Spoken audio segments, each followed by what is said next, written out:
यही सुनाई देगी वहां पर आवाज। फिर एक बार और कह दो जोर से, इदम सर्वम, ओम ही यह सारा जगत है। विचिंतित ओंकार मात्र सच्चर, झाड़ पेड़ से लेकर पहाड़ों नदियों से लेकर पशु पक्षियों से लेकर मनुष्य तक जिसमें भरे हैं, ओंकार मात्र सचराचरम जगत, जड़ चेतन जड़ जीव जस सकल राम में जान। इस तरह से हम इस विश्व रूप को भूल गए। एक प्रसंग आता है आज का, जो हमारे सबके भाइयों को, हमारी बहनों को भी समझना जरूरी है, वो ध्यान से, क्योंकि ज्ञान हम समझने के लिए आए हैं, केवल समय काटने के लिए नहीं आए। जब भगवान श्री कृष्ण जी की शादी रुक्मणी से हो गई तो हमें गोपाल रुक्मणी तो यहीं मिल गए मिल गए कि नहीं? गोपाल रुक्मणी मिल गए, पर उनके परिवार तो निर्मल हैं, देवी का क्या नाम है, अंजना, वो भी मिल गए। तो रुक्मणी जब विवाह होके शिशुपाल से बचा ली गई, कल सुना होगा आपने, तो शिशुपाल से उसके पिता रुक्मपाद और रुक्मी भाई शादी जबरदस्ती करना चाहते थे।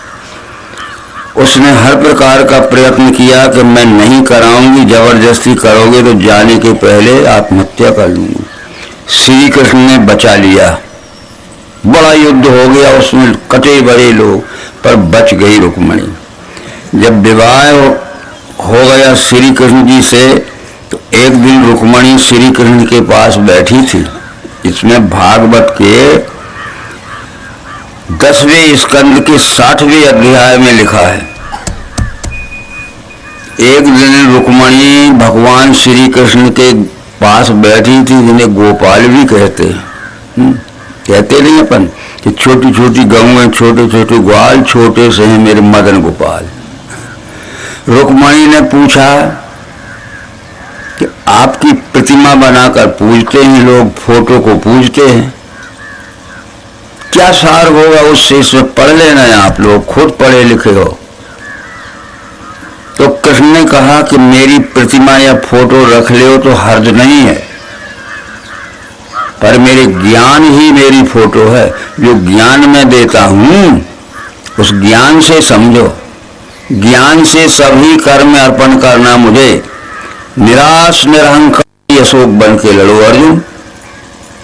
ये रुक्मणी से कह दिया कि जो मैं ज्ञान देता हूं उस ज्ञान से मेरी पूजा करो, पर ये मेरी शकल जो है, मेरा ज्ञान छोड़ दोगे और मेरी शकल की पूजा करोगे तो तुम्हें फायदा नहीं होगा। आप पढ़िए, पढ़े लिखे हैं, सज्जन हैं, हमारी बहनें पढ़ी लिखी, तो यही तो छुड़ाना था श्री कृष्ण को।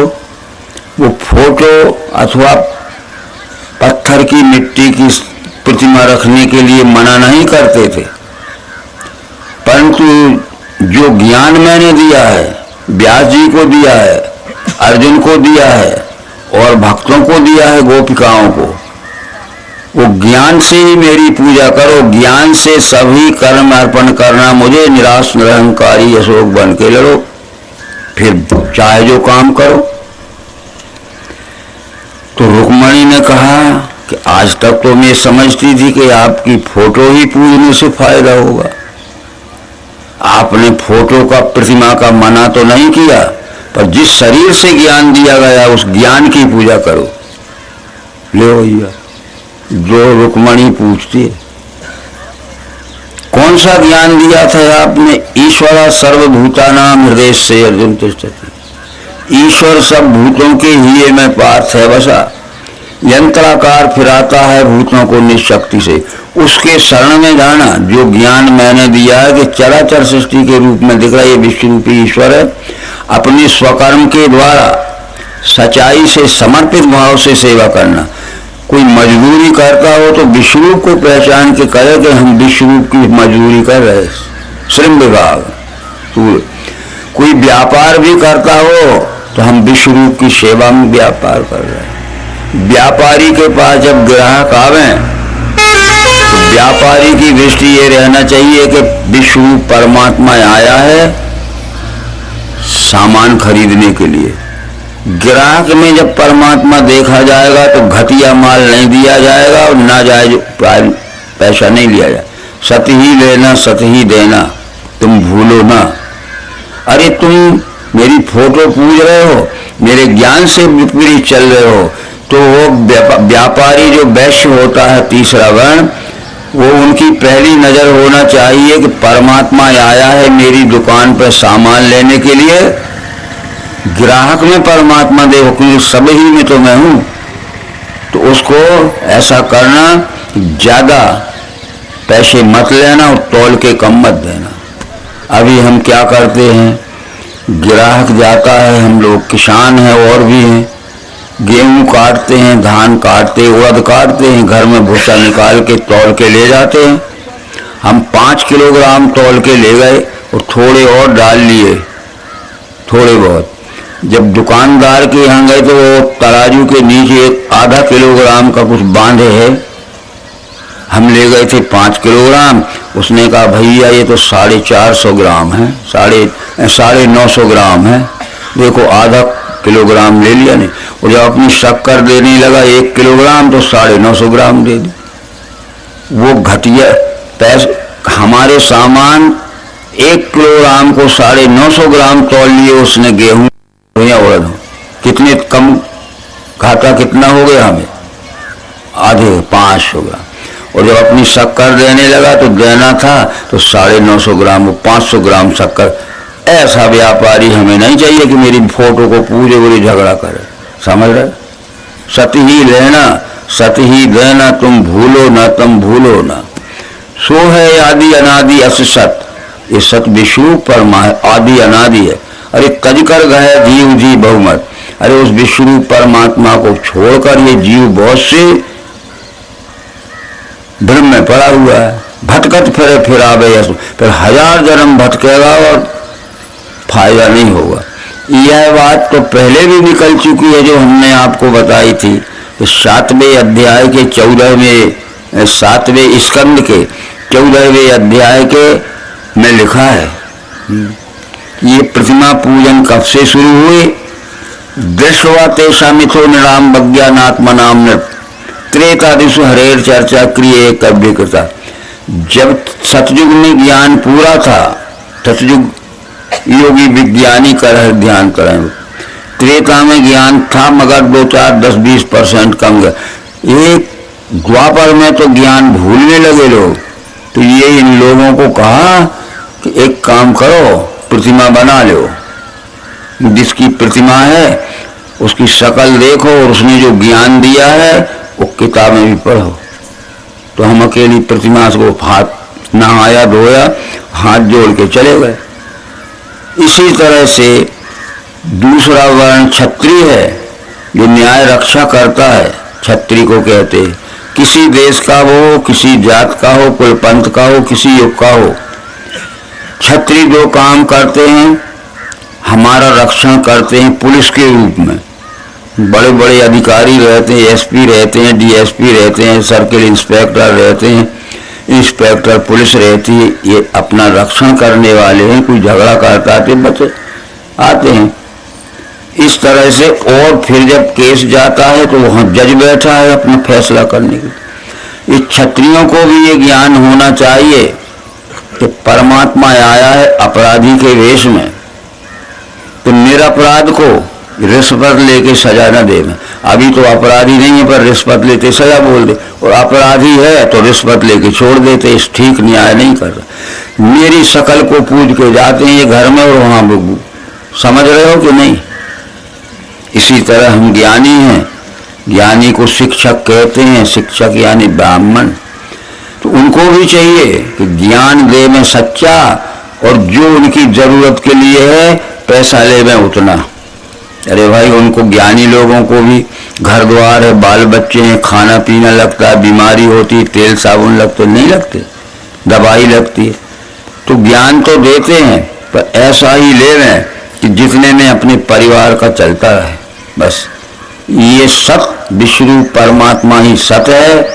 एकम सत विप्रा बहुधा वदंती अग्निम यमम मात्र विश्वान वाहु। ठीक, सच्चिदानंद घन ये परमात्मा है। इस परमात्मा ने ही अवतार के रूप में पृथ्वी पे ये ज्ञान समझाने आया था।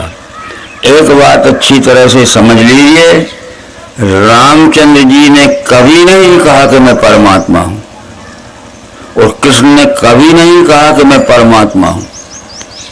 वो तो कहते थे जब ये मानव जगत तो विश्व रूप परमात्मा को भूल गया और मन विश्वास में भ्रम में भटकने लगा और मनमाने कर्म करने लगा और प्रतिमा को पूजने लगा। प्रतिमा का विरोध नहीं है, तो प्रतिमा देख के ये आना चाहिए कि किसकी, कृष्ण की प्रतिमा है या जिंदे ही कृष्ण है, रुक्मणी से पूजा चलो। तो मेरे ज्ञान से चलो, ज्ञान बुद्धि कही मैंने मान तू पार्थ कर्म में।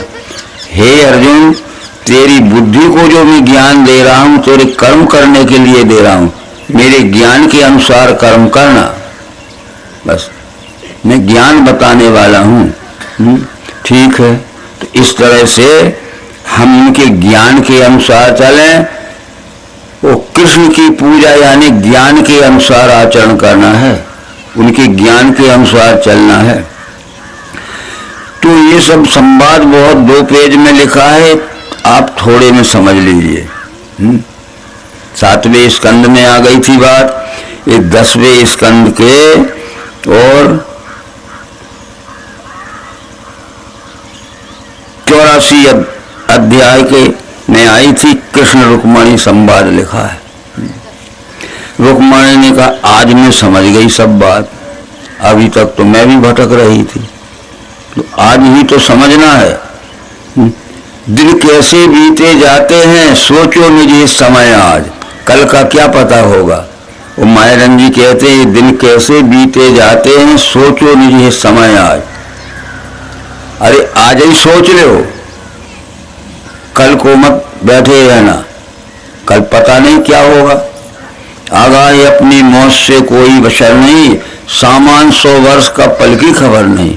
हम 100 वर्ष के लिए सामान इकट्ठा करते हैं और करते करते कमी रह जाती है तो कुछ लिस्ट बना के सिलाने लगते हैं, कल सवेरे ये सामान ले आएंगे और रात को हार्ट फेल हो गया, क्या हो गया भाई।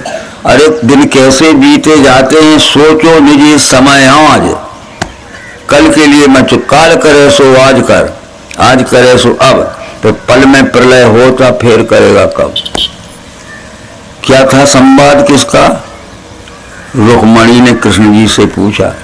मैंने कह दिया कि ईश्वर सब भूतों के ही में पार्थ है बसा, व्याप्त है समसर्वत्र परमात्मा यह देख के, व्याप्त है समसर्वत्र सब संपूर्ण सर्वत्र, जहां तक आंख की नजर जाती है परमात्मा ही समान भाव से व्या है।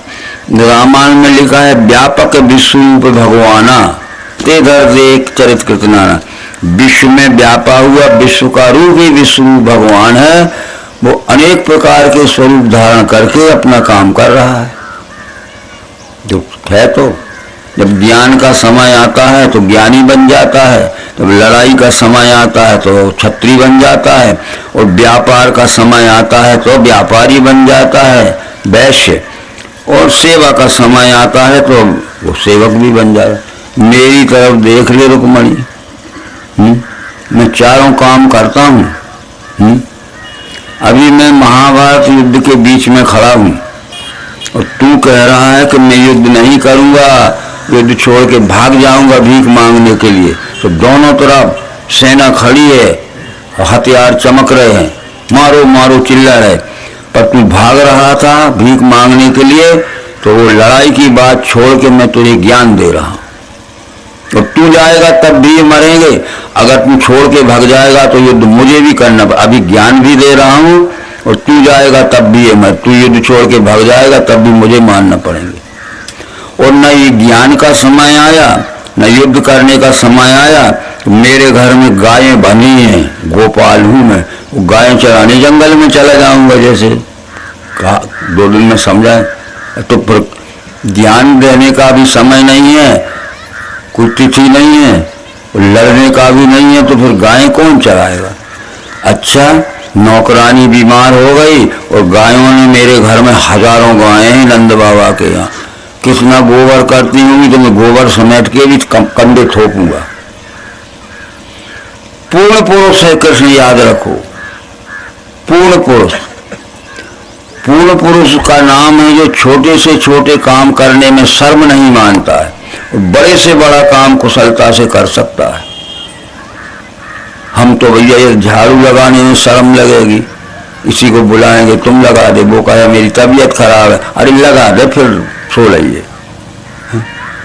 ठीक है, तो जब ये युधिष्ठिर ने राजसूय यज्ञ किया, युधिष्ठिर ने, तो राजसूय यज्ञ में हजारों राजा प्रजा और ये सब लोग यज्ञ में भाग लेने के आए थे, जैसे भागवत महापुराण यज्ञ में हम आए। तो उससे समिति बन गई, कमेटी बनती है, यहां नहीं बना पाई इनमें।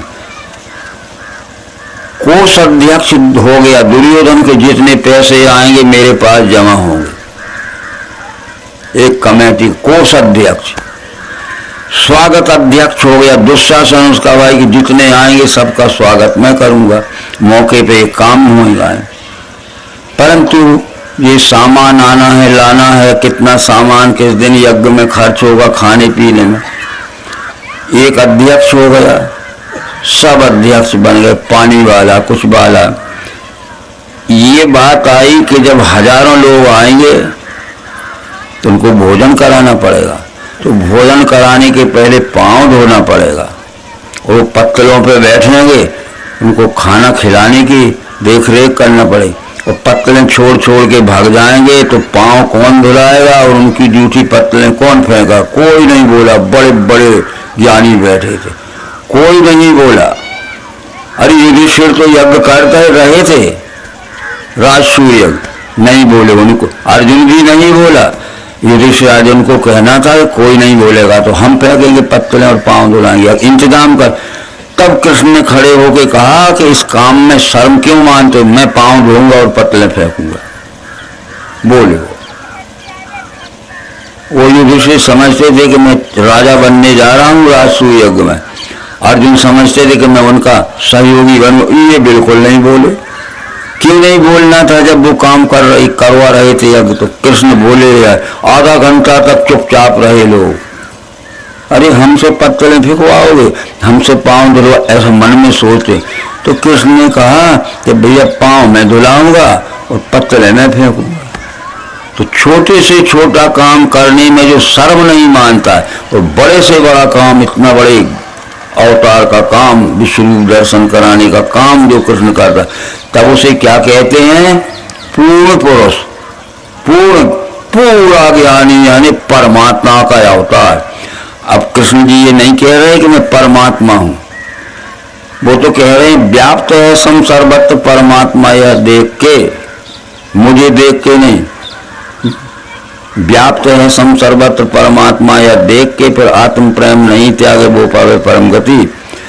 और दूसरी बात है कि अनेक भाव सृष्टि के देखे ये कई रूप में, देखो कितनी सृष्टि दिख रही है, झाड़ पेड़ वनस्पति पौधे पशु पक्षी सब, अनेक भाव सृष्टि के देखे ये कई रूप में, उसी से विश्व है जाने ब्रह्म संपन्न है, ये सब विश्व रूप है। नहीं कहा। जब ये मानव जगत इस विश्वरूप परमात्मा को भूल गया, तो विश्वरूप परमात्मा की ओर से विश्वरूप की पहचान कराने के लिए मुझे भेजा गया है, तो मैं पहचान करा रहा हूं। और मान लेना, सोचो निज ही समय आज, बस दिन कैसे बीते जाते। ठीक बात थी। रामचंद्र जी ने कभी नहीं कहा कि मैं परमात्मा हूं। ये हमारे कथावाचक कहते हैं परमात्मा है, परमात्मा है। ये तो आदर की चीज है, तुम्हारी गलती से तो मुझे परमात्मा कहने लगो, मैं नहीं हूं परमात्मा।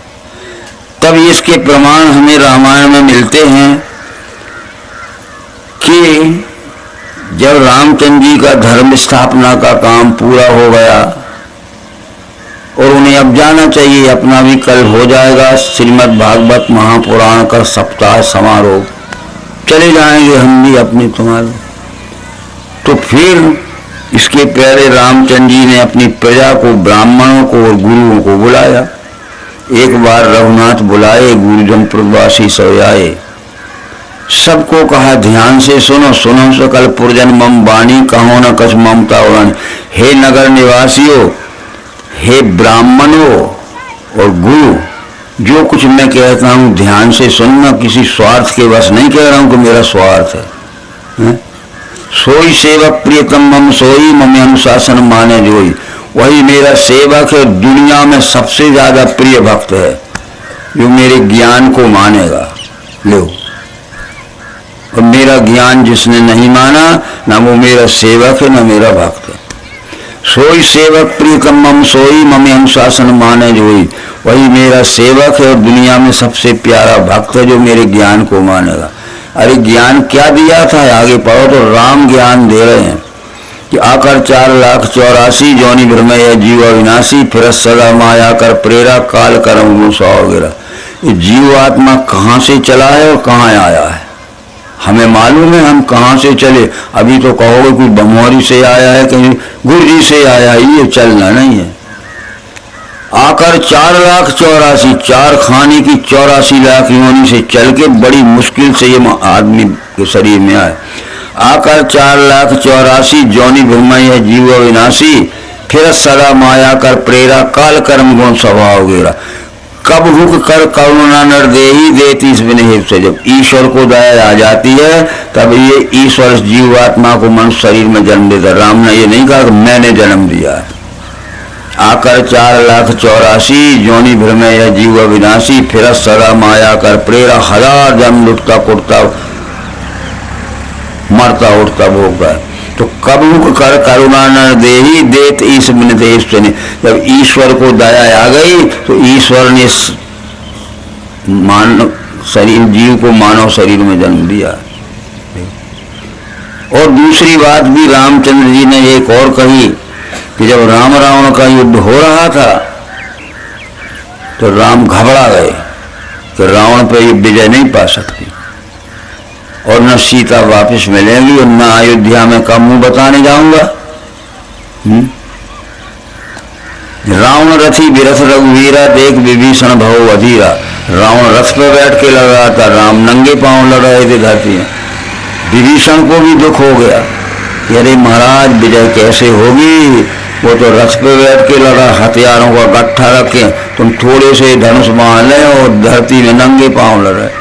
तो रामचंद्र जी ने समझाया, विभीषण तुम समझते नहीं हो, तुम मेरे साथ रहते हो समझते नहीं हो, जैसे हम लोग साथ रहते समझते नहीं।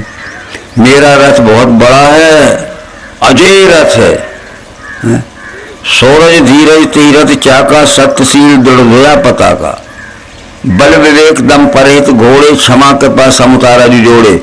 ईश भजन सारथी सुजाना। मैं ईश्वर का भजन करता हूँ, वो मेरा सारथी है, मैं ईश्वर नहीं हूँ। मैं दिन रात ईश्वर का भजन करता हूँ, वो मेरा सारथी है। बताओ, पढ़ो राम। अब अकल नहीं है तो ईश्वर को कैसे पहचानो, अकल नहीं है तो कृष्ण समझाना चाहे राम समझावे समझ में आएगा नहीं। इसलिए वेदों में लिखा है, रामायण में, इसमें भागवत महापुराण में लिखा है कि गुण 3 होते हैं। सत्य गुण निर्मल गुण होता है, बुद्धि प्रधान होता है? सत्य गुण जानता है, जो उसको बताया वो जान लेता है। रजोगुण मानता है, जानता नहीं है कि हाँ सब में ईश्वर है। और तमोगुण जो है वो न जानता है न मानता है, उसके सामने सिर मत पटकना। समझ गए भैया? सत्य गुण जानता है, वो जानता है तो जान पहचान करा देता है, जो जाने ते ही दे जनाई, जानत तुम्हें हो जाए। और रजोगुण मानता है कि है सब में परमात्मा, पर सबके अंतर की वस्तु है, इसमें कैसे पर? अरे है, वो तो किताब में तो लिखा है, हमारे गुरु जी तो कह रहे थे सब में। और तमोगुण जो होगा ना जानता है ना मानता है, उसके लिए वो कहते कृष्ण जी कि उसके साथ में ज्यादा सिर मत पर। एक दृष्टांत हम देते हैं आपको, फिर आगे चलेंगे। दृष्टांत इसलिए कि हम लोगों को ठीक ठीक से ज्ञान समझ में आ जाए। एक राजकुमारी थी, राजकुमारी यानी बुद्धि। एक राजकुमारी थी, वो कह रही थी कि मेरे में 98 गुण हैं, 89, 2 कम 100, और मेरे से 2 गुण जिसमें ज्यादा होंगे पूरे 100 से शादी करूंगी। दुनिया में कोई आदमी नहीं मिला, नहीं मिला। पर लोगों ने सोचा किसी उम्र बेकार जा रही है। एक मूर्ख का सिर घुटा के ले आए चंदन लगा के और कहा कि ये देवी, ये मेरे गुरुजी हैं, दुनिया में सबसे बड़े हैं, तुम्हारे में 98 गुण हैं, तुम्हारे से 2 गुण ज्यादा हैं इनमें, अब तो शादी करना पड़ेगी। हाँ बोले करूंगी। तो वो क्या पढ़ा के लाए थे मूर्ख गुरु को कि जब वो कुछ पूछेगी तो तुम कह देना मैं नहीं जानता, वो समझाने लगे तो तुम कह देना नहीं मानता, बस इससे ज्यादा कुछ मत कह दिया ये हमारे गुरुजी हैं, ये 100 गुण संपन्न, तुम्हारे में 98, 2 ज्यादा चाहिए। वो पूछने लगी कुछ तो उसने कहा मैं नहीं जानता। वो समझाने लगी तो कहने लगा मैं नहीं मानता। तो बोले 2 गुण क्या है तुम्हारे में ज्यादा? न जानता हूं न मानता हूं, न रम गया। ये तुमने हंस लिया। अरे जी तो 2 गुण है, तमोगुण है, न जानता है न मानता है। पर रजोगुण मानता है, मान जाता है, पर जान नहीं पाता। सत्वगुण जानता भी है, मानता भी। तो तुम कहोगे क्या जानते हो? तो वो जो जानता है, जो जाने ते दे जनाई जानत तुम्हें तुम्हें हो जाए। ठीक है, लिखा है। तो ये बातें भैया भागवत महापुराण है, ये ऐसी घरू बातें नहीं है कि चाहे जो मन गढ़ंतरण कर लिया। अच्छा, भागवत सन 10 के अध्याय 64 में लिखा है। अब 10वां 11 अध्याय और कल 12वां पूरा हो जाएगा, जिसमें कलयुग का वर्णन है। कलयुग का एक राजा निर्ग थे, वो गायें दान देते थे। गायें कि मेरे यहाँ बहुत सी गायें हैं, जिनको चाहिए ले जाए और बिना पैसे के दे दूंगा। चाहे जो लाल पीले कपड़ा पहन के आने लगे, चंदन लगा के साधु बन के कि राजा साहब हम गौ भक्त हैं, एक गाय हमें दे दो, हम खूब गाय की सेवा करेंगे और उससे दूध निकलेगा, खाएंगे। ले गया। दूसरा आया, ऐसी सैकड़ों गायें दे दी उसने, राजा निर्ग ने। पर परीक्षा नहीं ली कि ले जाके क्या करते। अब सैकड़ों गायें दी तो उन गायों का दान का जो परिणाम उसे मिला, एक गहरे अंधेरे कुआं में इतना बड़ा गिरगट बन के पड़ा था। क्या पड़ा था? अरे एक गाय के देने से तो बेहतर नहीं कर जाते हैं। उन्हें सैकड़ों गायें दी और एक अंधेरा कुआं था जिसमें पानी नहीं था, सैकड़ों फुट गया, उसमें जाके इतना बड़ा एक जानवर बन के गिर गया। वहां से चिल्लाता रहता था मुझे निकालो, मुझे निकालो। अरे एक गाय देने से तो कहते बेहतर नहीं कर जाता है, वो सैकड़ों गाय दे के उसको क्या फल मिला? इसलिए दान 3 प्रकार का होता है। दातव्यमिति यद्दानम दीयते उपकारणे देशे काले च पात्रे च तद्दान सात्विकम स्मृतम्। कर्तव्य जान के पार्थ फलासा भाव त्याग के यथा शास्त्र सुपात्रों को देना वो दान सात्विक है। जब दान देने का अधिकार हमें है तो इनमें लेने का अधिकारी कौन है, हमें परख लेना चाहिए।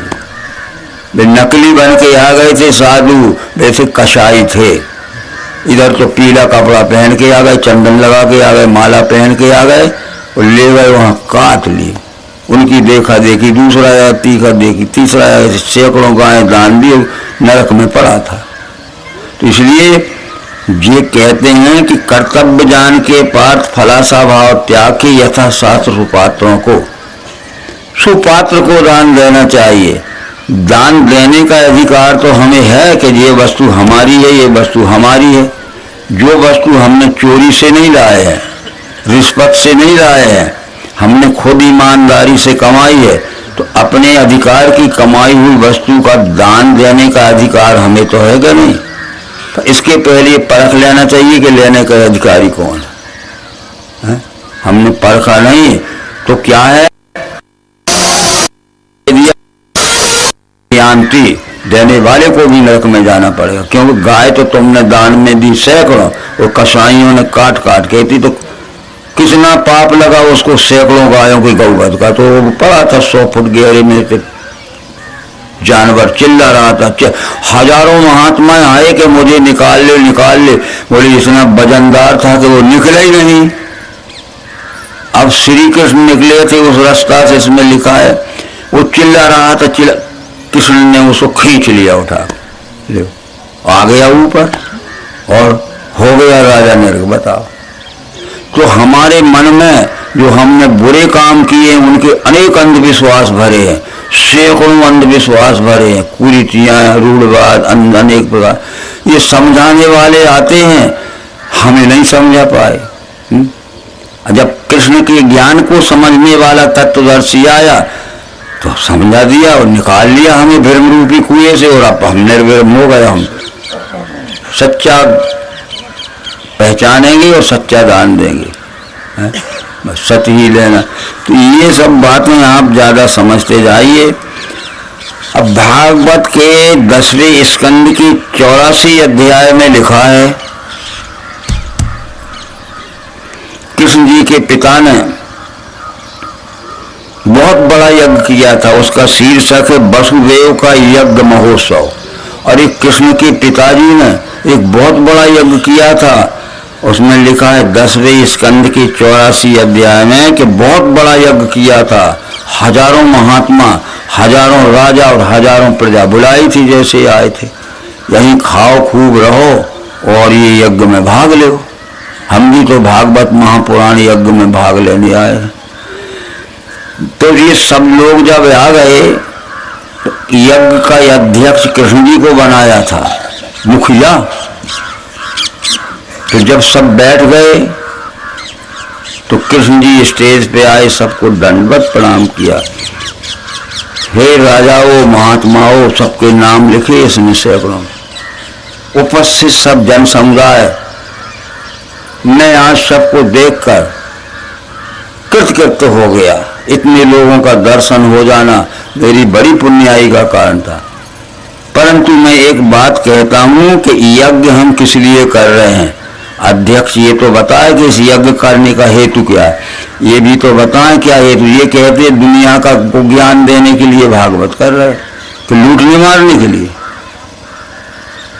हाँ, तो कृष्ण जी ने जब कहा कि सबको मैं प्रणाम करके चरणों में, और जो कहना चाहता हूं वो सब ध्यान देकर सुने। यस्यात्म बुद्धि कुण पे त्रिधातु के स्वधि कलत्रादिषु भौम्य जिधि यश तीर्थ बुद्धि सललेषु करेचित जनेषु वेगेषु सएव गोखरा। ये कह दिया कृष्ण ने। ये लिखा है इसमें भागवत महापुराण के 10वें स्कंद के 84 अध्याय में कृष्ण जी के पिता वसुदेव ने। हे महात्माओं, हे राजाओं, उपस्थित सब भाई बहनों, जो मैं कहता हूं ध्यान से सुनो। क्यों, किस लिए हम यज्ञ कर रहे हैं। यस्यात्म बुद्धि कुणपे त्रिधातु के स्वधि कलित्रादिषु भौम्यजिधि यश तीर्थ बुद्धि सल्लेषु करेचित जनेषु विज्ञेषु साएव गोकरा। जो मिट्टी, पत्थर और काष्ठ की प्रतिमाओं को देवता मानता है, जीवित तत्वदर्शियों को नहीं। ठीक है। और जो अपनी पत्नी, पुत्र और अपने ही घर द्वार के परिवार वालों को ही परिवार मानता है, मानवता को नहीं। और जो पवित्र नदियों में स्नान करने को तीर्थ मानता है, गंगा, यमुना, नर्मदा, सरस्वती में। यस्यात्म बुद्धि कुणपे त्रिधातु के मिट्टी, पत्थर, काष्ठ की प्रतिमाओं को देवता मानता है, जीवित तत्वदर्शियों को नहीं। और स्वधि कलित्रादि भूमि, अपनी पत्नी, बाल बच्चों को, अपने घर द्वार को ही संपत्ति मानता है, मानवता को नहीं। यश तीर्थ, जो तीर्थों, पवित्र नदियों में गंगा, यमुना, सरस्वती, नर्मदा में नहाने को ही तीर्थ समझता है, वो शरीर से तो आदमी है, राजाओं, महाराजाओं, महात्माओं, अकल से गधा है। ये रखिए बाबू। पर एक बात समझना, जरूर रख लेना प्रतिमा, और ये समझना इस शकल में त्रेता युग में कृष्ण ने ज्ञान दिया था। राम की फोटो रख लेना, उनको देख के उनके ज्ञान गुण कर्म क्या थे, उस ज्ञान के संस्कार ला, उसके मुताबिक चलना। हम फेंकने की बात नहीं थी, बहुत रख लेना तुम। वो प्रतिमा ज्ञान नहीं दे सकती। उनसे याद आएगी कि रामचंद्र जी की प्रतिमा है, ये कृष्णचंद्र की प्रतिमा। कृष्ण ने क्या ज्ञान दिया था त्रेता में, राम ने क्या ज्ञान दिया था, वो ज्ञान अपने में संस्कार में आना चाहिए। नोट करते जाना, प्रमाणित है सब बातें। अब एक बात और आ गई यहाँ कि जब सब महात्मा ऐसे वैसे देख, ये क्या कहते, हम तो यही करते थे जो ये कहते हैं कि वो गधे हैं, ये कर रहे। एक दूसरे के कान में बात करने लगे, क्या कह रहे क्या कह। तो वो कृष्ण ने कहा कि जब धर्म के अवतार के लिए हमें भेजा गया है तो हम धर्म की बात कहेंगे, अंधविश्वास से छुड़ाने की बात कहेंगे। हम न रहें तो हमारी फोटो रख लेना, पर हमारे ज्ञान से काम करना, ज्ञान से सभी कर्म अर्पण करना। मुझे इस सकल के व्यक्ति ने द्वापर युग में ज्ञान दिया था। हम न रहें तो हमारी फोटो रख लेना। इस सकल के व्यक्ति ने त्रेता युग में राम के रूप में ज्ञान दिया। उनने ज्ञान से सभी कर्म अर्पण करना। मुझे ज्ञान बुद्धि कही मैंने, मान तू पार्थ कर्म में। ये बुद्धि युक्त होने से छूटेगा कर्म बंध से। ठीक है, तो जब भी लौट के जाने लगे तो कृष्ण के पिता वसुदेव जी ने हाथ जोड़ा बड़े बड़े महात्माओं को, आज और रुक जाइए, आज और रुक जाइए। बोले अब रुकने से क्या फायदा है, यज्ञ तो पूरा हो गया। नहीं, बोले आज रात को मुझे ज्ञान समझा दीजिए। तो महात्मा क्या कहते हैं कि जिनसे हम ज्ञान समझने आए हैं, ठीक है, और हमारे से पूछते ज्ञान समझा दीजिए। तो उनने कहा कृष्ण जी ने कि जो अति अधिक समीप रहना अनादर का कारण होता है। रोज ही रोज कृष्ण जी वसुदेव के पास रहते तो बेटा समझते, तो समीप रहने से अनादर का कारण होता है। और दूर के ढोल सुहावने होते हैं, क्यों भाई ऐसा गाते हो ना। तो ऐसे ज्ञान देने वाले आप कृष्ण जी क्या कहते हैं कि वो महात्मा लोग जब वसुदेव जी ने रोका कि हमें ज्ञान तो दे दो, तो वो क्या कहते हैं कि हम तो कृष्ण से ज्ञान सीखने आए थे, तो आपने क्यों नहीं सीखा। इसलिए कि कृष्ण आपके घर में पैदा हुआ है और रोज रोज रहता है, तो पास में रहना अनादर का कारण होता है, वो ये तुम्हारे आदर का कारण। ये समझा के महात्माओं ने कहा कि उन्हीं से समझो, उन पर श्रद्धा करो, अपना बेटा समझ के अनादर मत करना। तो ऐसा होता है। ये 85 अध्याय में वसुदेव जी को ज्ञान का पूछा था, और वसुदेव जी को ये महात्माओं ने कहा उन्हीं से पूछो, वो ही है ज्ञान के भंडार, हम तो सीखने सुनने आए थे। इसके बाद वो झगड़ा मचा रहा जब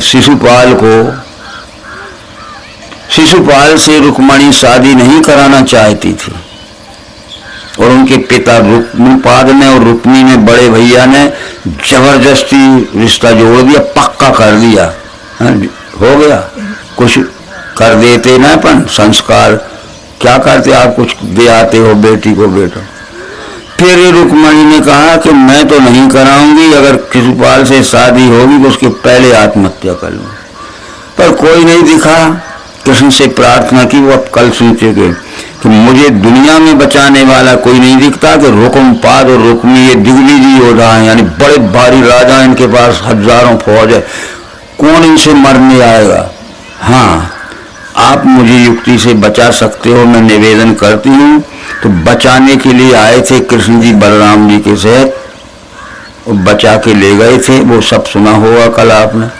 पर जब रुक्मणी को कृष्ण जी ले गए तो पास में बैठाल के कहा कि रुक्मणी, तुम्हारी इच्छा की पूर्ति मैंने कर दी, शिशुपाल से बचा लिया। और शिशुपाल ने तो कोशिश की होगी, पर पकड़ के बांध लिया था रथ में और कहीं छोड़ दिया था उसको। अब ये बात थी, रुक्मी को भी बांध लिया था उसको, ये दूल्हा बन के तो आया था शिशुपाल, और वो साला था रुक्मी, जो उसका रुक्मणी का बड़ा भाई था। बड़ी बुरी दुर्दशा कर दी थी। तो शिशुपाल वो बैर रखे था मन में, बैर जानते हो। तो जब ये यज्ञ किया था, राजसूय यज्ञ पांडवों ने, तो सब ने बुलाया था, शिशुपाल भी आया था। यज्ञ का अध्यक्ष किसको बनाया जाए, युधिष्ठिर के भाई सहदेव ने कहा कि यज्ञ का अध्यक्ष श्री कृष्ण को बनाया जाए। शिशुपाल सभा में बैठा था, वो उठ के खड़ा हुआ कि इतनी बड़ी सभा में कोई योग्य पुरुष नहीं दिखता है, अयोग्य को काय को अध्यक्ष बनाते? इतनी बड़ी सभा में कोई योग्य व्यक्ति नहीं है कि ये बलहीन है, कुलहीन है, योग्यताहीन है, अज्ञानी है, इसको यज्ञ अध्यक्ष क्यों बनाते हो? तो पितामह भीष्म ने समर्थन किया था कि वही यज्ञ का अध्यक्ष बनने योग्य कर। तो वो नाराज हो गया, तुम भी बुढ़े बन के बड़ी बड़ी बातें करते हो बिना सोचे समझे। शिशुपाल का काम ही बना रहेगा, मैं खुद ही यज्ञ अध्यक्ष नहीं होता। जिसको चाहो चुन लो, शांत होके बैठ जाओ।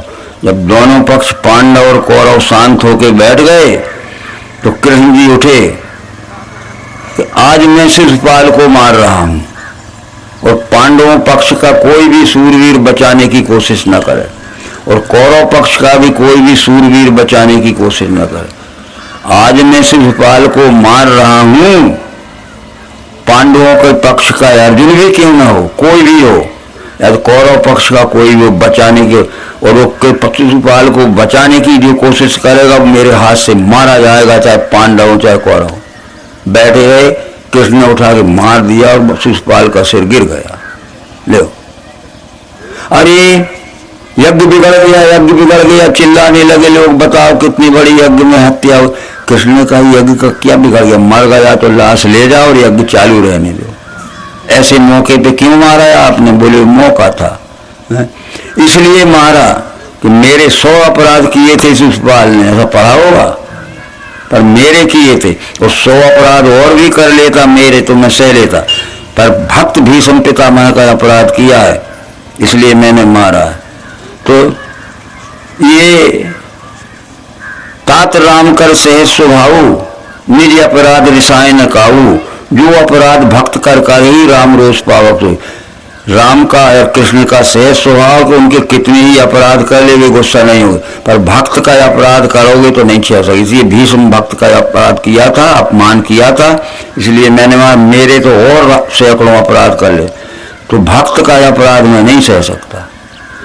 सारी बातें थी, ये कथाएं लिखी हैं, तो शिशुपाल का उद्धार हो गया। हो गया का उद्धार हो गया, खत्म हो गया।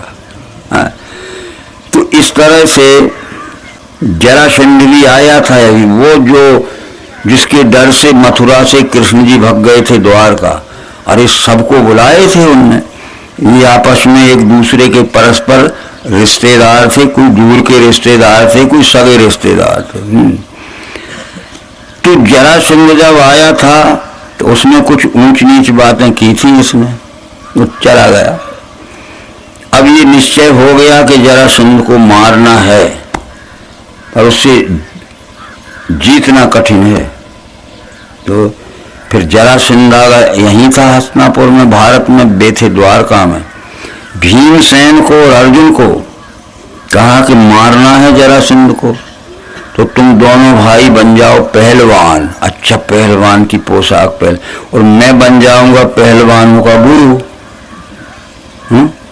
चलेंगे जब शिशुपाल के राजमहल में जाएंगे दोपहरी को, तो वो ठहराएगा कि ये साधु है, ये मेरा छोटा शिष्य है पहलवान, और जो कुछ दुबला पतला है अर्जुन, ये मेरा बड़ा शिष्य है। ये पहलवानी जानते हैं और आपको निमंत्रण करने आए हैं कि आपसे पहलवानी करेंगे, कुश्ती। तो पहले हमारा छोटा शिष्य लड़ेगा, वो मोटा भीमसेन, और वो हार जाएगा। तो पहले वो मोटा, वो छोटा शिष्य कहा या मोटा है, और ये अर्जुन दुबला पतला था, ये बड़ा शिष्य। पहले छोटा शिष्य लड़ेगा, ये हार जाएगा तो दूसरा लड़ेगा, पर वो छोटा शिष्य कैसे हारेगा? भीमसेन। बस हो गया, फिर कुश्ती लड़ी तो उसी चीर फाड़ डाला, मर गया, जरासंध का उद्धार हो गया। तो ये जरासंध का उद्धार हुआ। पौनई को श्री कृष्ण जी के यहाँ, श्री कृष्ण की कितनी रानियां थी? 8। उनके नाम बड़ी का था रुक्मणी, दूसरी का सत्यभामा, तीसरी का जामवती, चौथी का कालिंदी, पांचवी का मित्रबिंदा, छठवीं का सत्या और सातवीं का भद्रा और आठवीं का लक्ष्मण। इसमें से दो रानियां जी थी, सगी फुआ की लड़कियां थी। इसका नाम था भद्रा, वो मामा की पुत्र की पुत्री थी, और एक थी अवंती देश का राजा विंध्योबन, जो कल पढ़ाया था। तो अर्जुन, उसकी कृष्ण की फुआ का नाम था राधारी देवी, उसकी पुत्री थी। पर ये दो फुआ की लड़कियों से शादी इसलिए हो गई थी कि उनके पिता भी दूसरे को नहीं देना चाहते, चुना के कृष्ण ही ठीक है। नंबर 4 की थी सत्या। सत्या की शादी जहां होने वाली थी वो उससे कराना नहीं चाहती थी, जैसे रुक्मणी भी शिशुपाल से नहीं कराना। तो ये भी उनमें से थी कि मैंने कृष्ण को ही पसंद किया, तो उसके माँ बाप ने कह दिया ठीक है। अब ये बात समझ लेना कि अनीत नहीं है, सर्वसम्मति से, दोनों पक्ष की सलाह से, खुशी से जो काम होते हैं वो धर्म माने जाते। और किसी की छुड़ा के लाओ, ठग के लाओ, अपहरण करके लाओ, तो ये क्या होता है, पाप होता है। तो क्या गई थी कि द्रौपदी गई थी कृष्ण जी की यहाँ पौनाई को, तो 8 रानियां इकट्ठी बैठी। हम इनसे बात कर रहे, तुम चिंदी लपेट लो थोड़ी सी, क्या बड़ी बात। 8 रानियों से कहा कि ये तो इस समय ये हम चर्चा कर रहे हैं, इतना सा काम नहीं कर सकते, चिंदी लपेट लो। जब द्रौपदी से कहा कि द्रौपदी देखो तो ये कैसा, और ये वो कितनी महंगी साड़ी पहन के गई होगी, जब पौनाई को गई थी पांडवों और कृष्ण जी के यहाँ, फाड़ी लपेट दी, ले हो भैया। तो कृष्ण ने कहा कि जिस दिन तेरे पे मौका आएगा इस छोटी सी चिंदी का कर्जा चुका दूंगा। अब दुशासन जब नंगी कर रहा था, साड़ी खींच रहा था, और वो खींच ही नहीं पाया, साड़ी कहते बढ़ती गई बढ़ती गई बढ़ती, और बढ़ती बढ़ती साड़ी खींच तो जाती। इतने में वो चिल्लाने लगी कि अब यही देखते रहोगे कि जब जब थोड़ी सी रह गई एक गांठ निकल जाएगी, और तुम आके यहाँ द्वारका भवन में ठहरे, द्वारका टापू में नहीं। जोर से चिल्लाई कि तुम्हारे देखते मेरी इज्जत चली जाएगी। तो कृष्ण ने आके दुशासन जो खींच रहा था जोर से, जल्दी जल्दी ना वो आ जाएगा तो काम बिगड़ जाएगा। कृष्ण दूर से कहा कि दुशासन खबरदार, अगर आगे हाथ बढ़ाया तेरा तो तेरा सिर कोट कट के धूल में लौटा। दुशासन ने लौटा, देखा लौट के तो आ गया, खून बरस रहा था यहाँ, उसके अपने आप हाथ सुकड़ गए, और हाथ बढ़ता दुशासन का तो सिर कट जाता मरने से। अब हमने किवदंती बनाई, इतनी बढ़ाई है भागवत हमने, ये 5000 की थी 18000, कि जब वो चिल्लानी कि मेरी लाज बताओ, और साड़ियों पे सही, अहमदाबाद के 20 मिलों में एक साड़ी ना बची, बंबई के मिलों में साड़ी नहीं, साड़ी को ढेर लगने लगे हैं।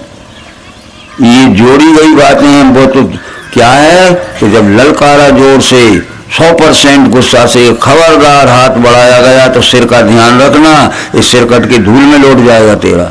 उसने देखा तो आंखों में खून सुकड़ गए, नहीं तो कट जाता सिर। बस अब बात का बतंगा होता है, समझ गए, बात का बतंगा समझा देते हैं। सेठ जी थे तो वो बहुत करोड़पति थे।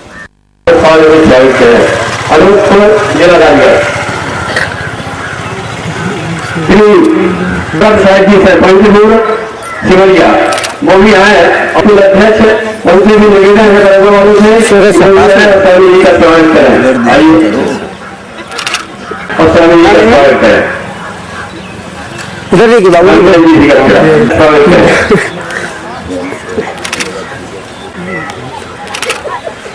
उनसे निवेदन है कि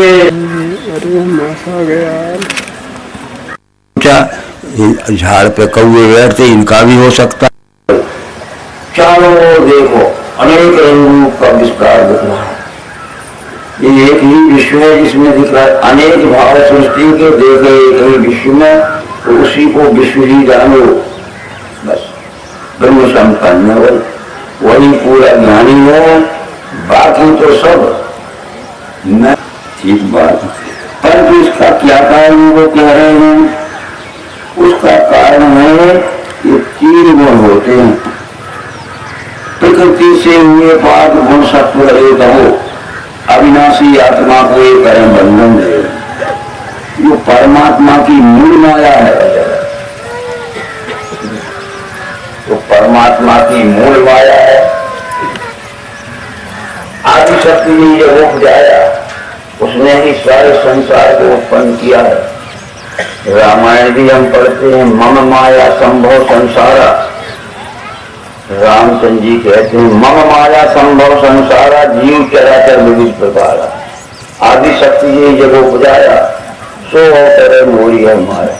तो प्रकृति से कोई देह में बांध के रखते, जैसे हम अपने घर में रहते। तो इन 3 गुणों में अलग अलग गुण रहते हैं। जैसे अपने घर में भी संतान होती है, तो अलग अलग गुण रहते हैं। इनमें निर्मल होने से ले दोषी सत्व तेजवान। इन 3 गुणों में निर्मल होता है, निर्विकार होता है, उजेला देता है सत्व। उजेले में ले जाता है जीव आत्मा को, ज्ञान के उजेले में ले जाता है, प्रकाश में ले जाता है। उजेले में चलो, सत्य को ज्ञान की तरफ ले जाता है और ईमानदारी से कमाए हुए सुख को भोगता है। अभी ईमानदारी से कमाया है और हमारी भूख 4 रोटियों में मिलती है। किसी दिन 2 रोटी और किसी दिन 4 ही रोटियां मिल गई तो सूखी खा लेगा, बेईमानी का जीवन खाएगा, सब्जी भी नहीं खाएगा, सूखी रूखी सूखी खा के केवल जावे जी। चिकनी चुपड़ी देख के दूसरे की, तो वो घी खा रहा है, वो क्यों? फिर तुम्हारा बाल विवाह का न होगा। तो ज्ञान की ओर ले जाता है सत्य को, क्योंकि उजेला रहता है। जब हम उजेले में चलते हैं, प्रकाश में चलते हैं, तो हमें कांटे दिखते हैं, कीचड़ दिखती है, पत्थर दिखता है, गड्ढा दिखता है, परंतु एक रूप रहेगा कृष्णा संगरोष और कर्म फलासा। अपने स्वार्थ के लिए प्रेम करता है। तो हमें जिसमें बेफिक्र होगा तो प्रेम में अच्छा और हम बेफिक्र हो जाते और एक दिन वो अच्छा जाते।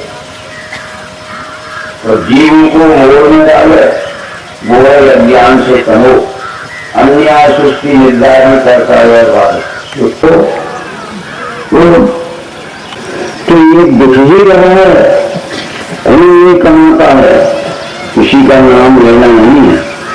छोटे से लेकर बड़े तक बहुत कमाई होती, सारे संसार की संपत्ति मेरे घर में आ जाए। ये देखो, आसक्ति आसक्ति आसक्ति आसक्ति सब संसार की मेरे घर में आ जाए। फिर एक हाथ से जा सकती भी तो करो।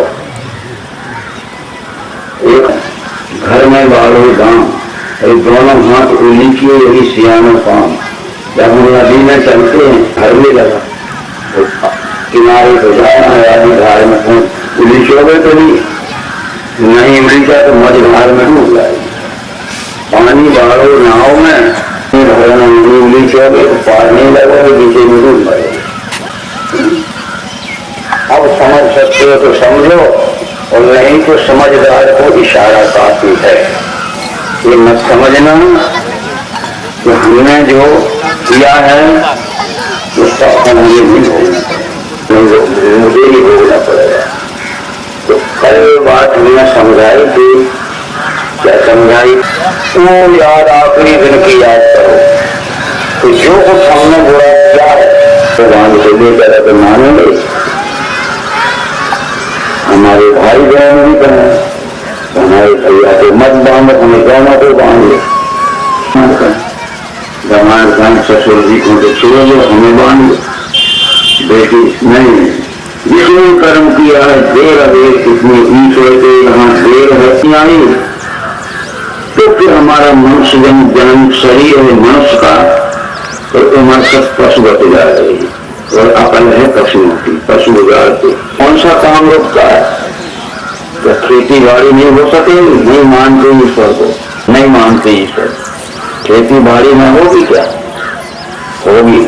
हम ईश्वर को नहीं मानते हैं तो हमारी दुकानदारी न चलेगी क्या? कि जानवरों को, जंगल के जानवर नहीं मानते, उनको भी खाना पीना खूब मिल रहा है, नहीं मानते ईश्वर को। जानवर ईश्वर से क्या संबंध, उम्र सब पशु बच जाएगा, ठीक है, खान पान भर दे लो।